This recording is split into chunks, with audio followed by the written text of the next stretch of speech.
If you're getting ready to retire, or you're already there, selling or letting go of these 5 things can dramatically improve your retirement and increase your peace of mind and confidence as you move into this next chapter.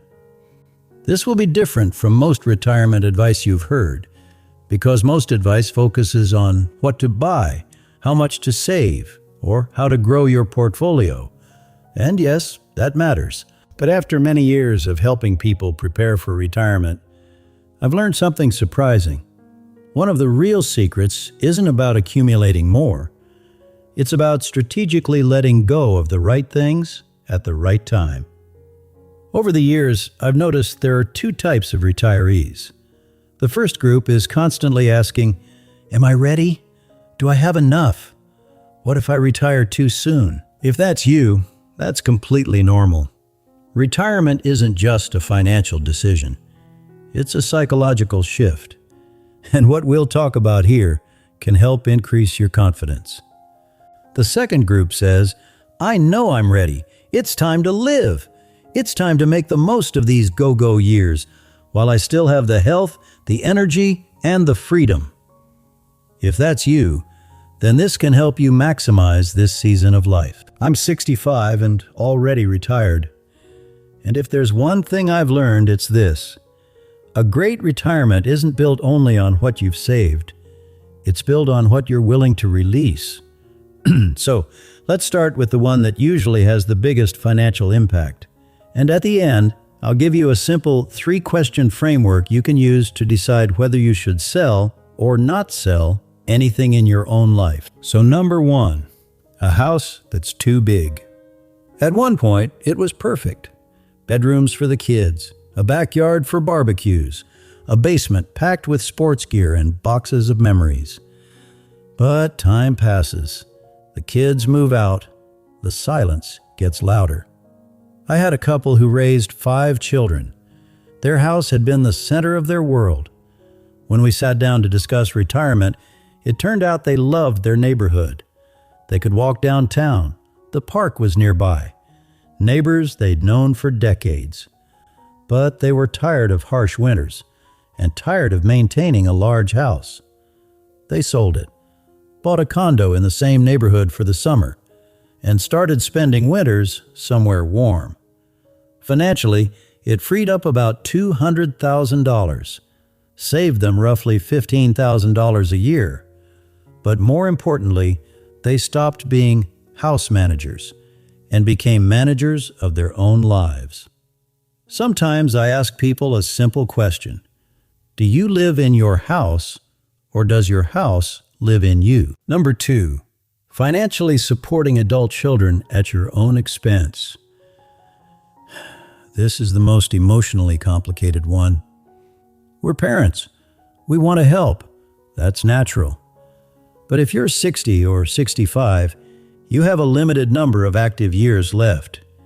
Your children have decades. I knew a couple who postponed retirement for 3 years to help their daughter buy a home. They did it out of love, but those 3 years were some of their best years. Homes can be financed. Cars can be financed. Education can be financed.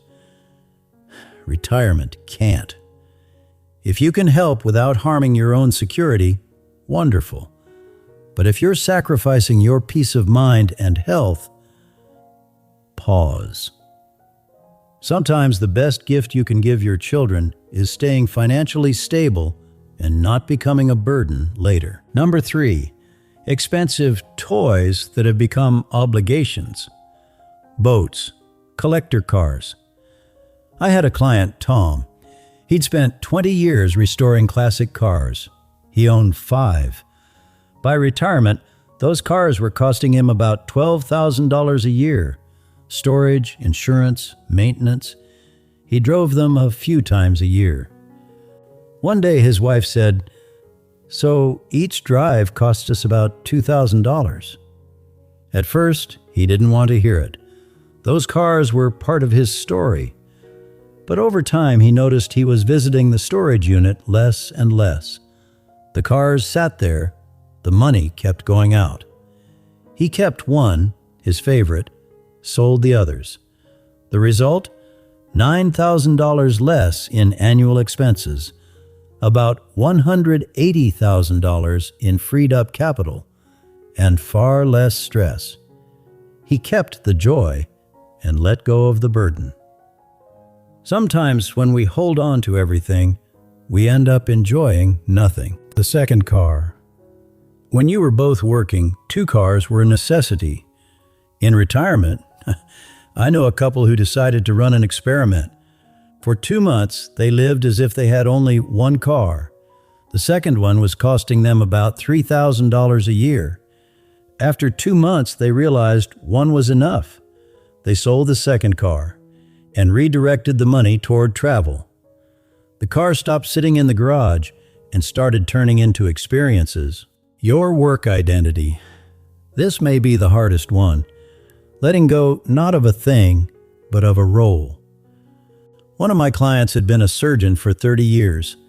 6 months into retirement, he told me, "I used to be doctor. Now I'm just Michael." He missed the status, the recognition, the sense of importance. He started volunteering to feel like doctor again. But the real shift happened when he allowed himself to simply be Michael. He took up woodworking, mentoring, became the grandfather who could show up to school events on a Tuesday afternoon. And he realized his title was what he did, not who he was. You don't lose your value when you leave your job. You just take off the badge. 3 questions to ask yourself. When you're considering selling or letting go, ask yourself, does this serve my new life or my old one? Am I holding on out of habit or real joy? What does it truly cost me? Not just money, but time, energy, mental space. If I let this go, what becomes possible? More freedom? More peace? More adventure? So here's the 90-day test. Don't rush. Try living for 60 to 90 days as if you've already made the decision. Without the second car, without using the RV, without additional financial support to adult children. Imagine the money is already in your account. Do you feel relief or regret? Most people are surprised by how liberating simplification can be. Retirement isn't about deprivation, it's about optimization. It's about making room for what truly matters. At 65, I've learned something simple. Time is your most valuable asset. Energy is second. Peace of mind is third. And if something is draining one of those resources, it may be time to let it go. Because the weeks you have left are worth more than anything you own.